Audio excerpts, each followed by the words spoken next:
Hey, what's up everyone? My name is Eric Levy and I'm here on behalf of the Drumline Network and Ultimate Drill Book. So today we're going to present an exercise that's going to be used as part of the Be Band Ready campaign for Drum Corps International. So let's go ahead and dive right in. So today's exercise is called Gear Shift, and this is going to be the Flam edition. For this variation, we're going to work on different ratios and time signatures while playing the same rudiment and keeping the same hand motion. The only thing that we're going to change is how fast or how slow we're going when we actually shift gears and play these rudiments within those different time signatures. So to begin, let's break down the hand motion. So the first rudiment that we play is actually going to be a flam accent, and that's going to start off with a downstroke off the right hand, and then we're going to go into 3 taps. So again, we have a downstroke and 3 taps. Now what we're going to change is that last stroke that we play is going to become an upstroke in order for us to repeat the phrase. So that means every time we're going to try to achieve another downstroke, we're going to have to play that upstroke. Okay, so we should see down, tap, tap, up. Now, when we repeat that consecutively, it's going to sound like this.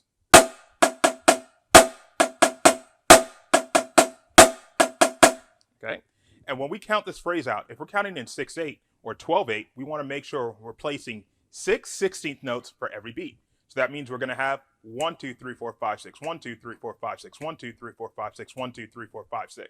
When we subdivide that, we would play 1 3 4 5 1 3 4 5 1 3 4 5 1 3 4 5.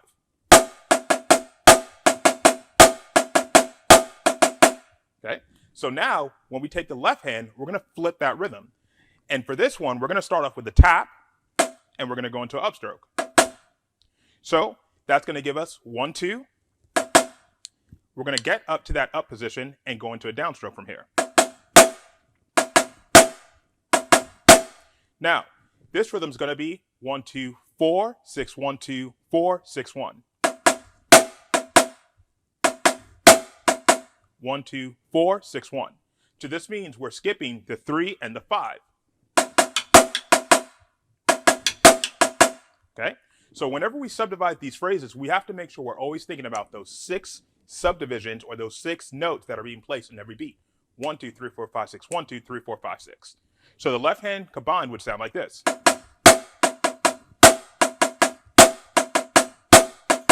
One, 2, 4, 6, 1, 2, 4, 6, 1, 2, 4, 6, 1, 2, 4, 6, 1.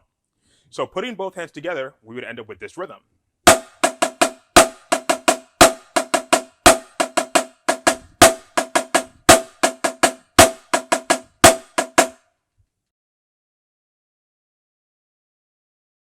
So now let's talk about the flam paradiddle or the flamadiddle.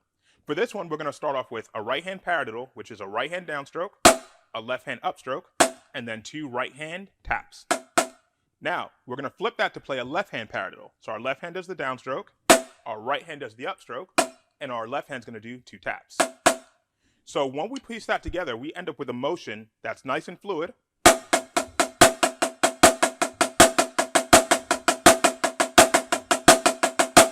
And it's always connected based on those accents.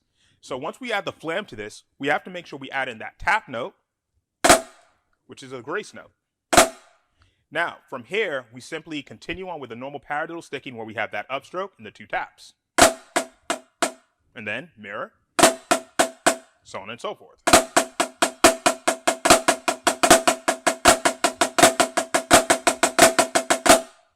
So now let's go ahead and break down the flamadiddle independently with each hand.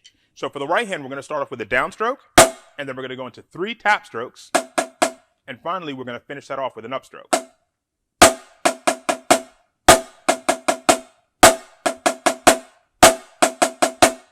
Now, the reason we're going to play those 3 taps into the 1 upstroke is because we're adding that grace note.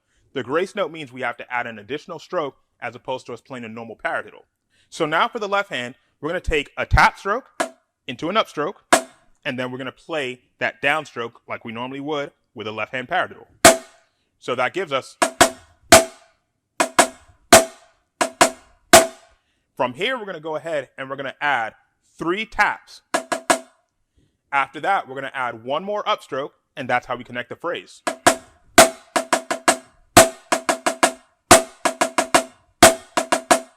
So if we were to isolate those hands, this is what we see.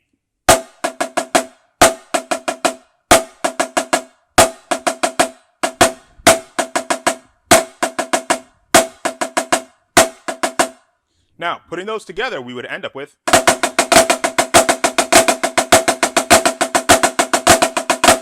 And we see the fluidity behind where those upstrokes come in. The upstrokes are simply there to help us play the next set of downstrokes and connect all the bars together.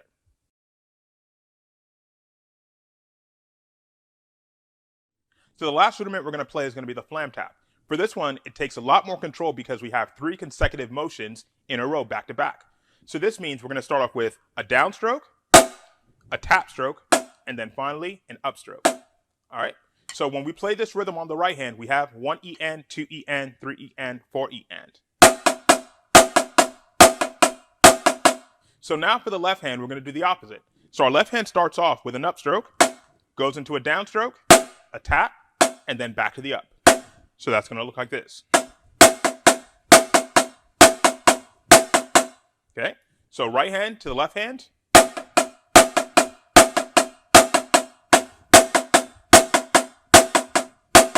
When we combine the 2 strokes, we end up with flam tap. So whenever we play flam taps, we want to make sure we're always getting that separation between the grace note and the primary note. That's how you actually get the 2 syllables of the flam, as opposed to it being a double stop. Okay, so our flam tap should sound open instead of too tight.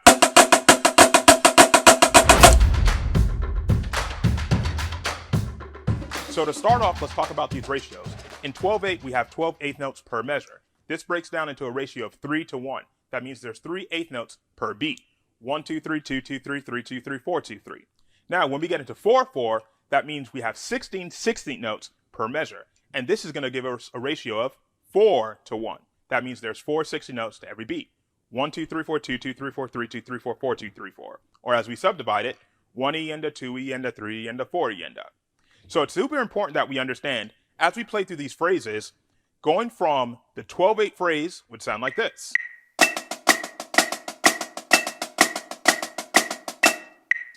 And now going into the 4/4 phrase, that's going to sound like this.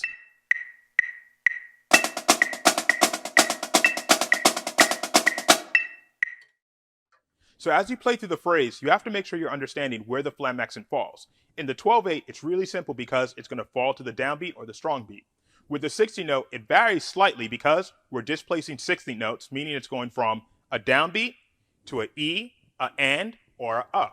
So for the first measure, we're going to play that on the 1, the of 1, the and of 2, the E of 3, and then again on the downbeat of 4, and then we continue with another set. So that starts the of count 4, and you continue counting through that. So like the 4/4 phrase would sound like this.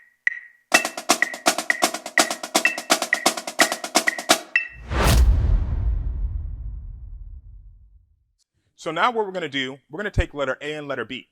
For this one, we're going to start letter A off the right hand. We're going to go from the 12/8 into the 4/4, and then when we get to letter B, we've had a shift, which puts us over to the left hand. So that means we're going to start the flam accent off the left hand for the second time around. So let's take a look at letter A and B combined.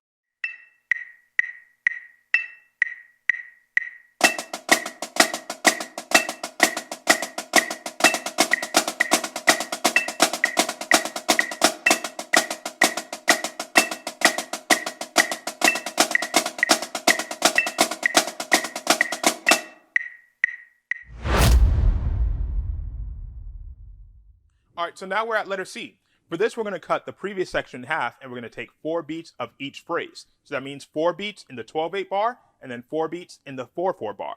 What's going to change here as well, we're going to add the flam paradiddle, or the flamadiddle, to beat 4 of the 6-note phrase. That means we're going to take 4 flam accents and then 1 flamadiddle. Okay, so once we finish that phrase, because we have to go ahead and we have to do a turnaround with the flamadiddle, make sure we get that upstroke as we talked about before. If we weren't finishing the phrase, we would not do that upstroke. We would finish in a down position. But because we are going to do the phrase, we're going to finish with the upstroke and prepare to do the left hand flam accent over there. Okay, so that's super important to make sure we get that upstroke. So let's go ahead and let's take a look at letter C with both hands.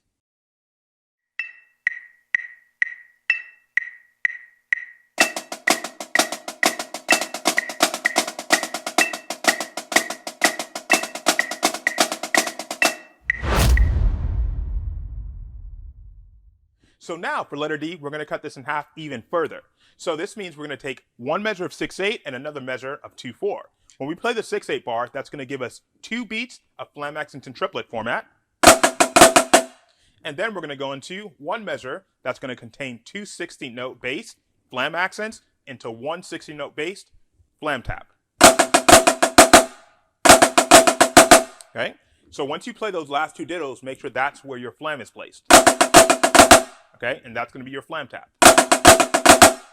So when we do that flam tap at the end, that's how we're going to get the turnaround to get to the left hand. Okay? So super important to make sure we're getting the turnaround. So this way we can alternate going back into the next 2 bars, which is going to be a 6/8 phrase into another 2/4. And that would sound like this. Okay? So let's take a look at letter D being played, containing the 6/8 bar into 2/4 with the repeat on both hands. Here we go.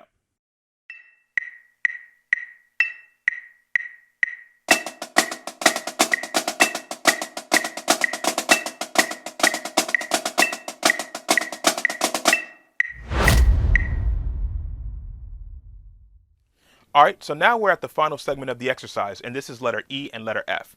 This segment is definitely a lot more tricky because we have a 3/8 bar that's going to jump directly into a 3/16 bar. This is exactly how we get the gear shift, and this truly tests your skill and understanding of rhythms. So when we go into the 3/8 bar, we want to make sure we keep a real triplet feel, and we're pulling back and extending the bar. And then when we get into that 3/16, we're going to push it forward and try to get a 60-note bass rhythm. So this means we're going from where we feel like we're downshifting, and then we're pushing our gear back forward, okay? So let's go ahead and let's take a quick look at the segment of letter E being played off the right hand into the transition for the left. Here we go.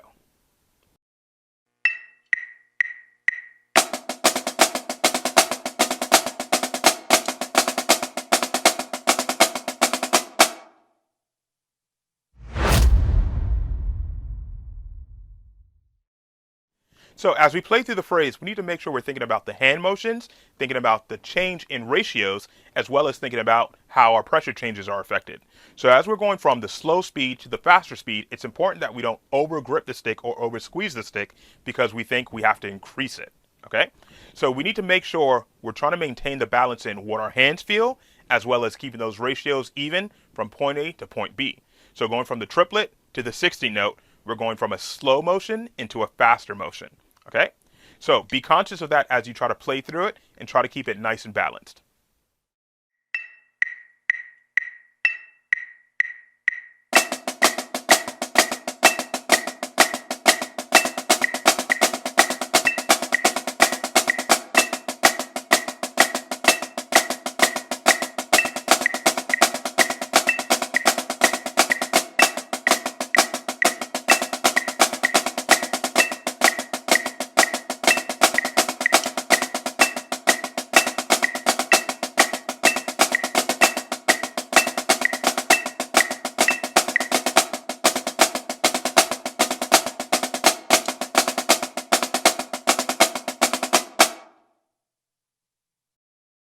So I hope you enjoyed today's tutorial. Make sure you practice this using different tempos as well as different rudiments. It's really cool when you start practicing using different skill sets and getting used to the hand motions that are applied to different formats. So this is a cool way to get used to that and also have some fun by being creative.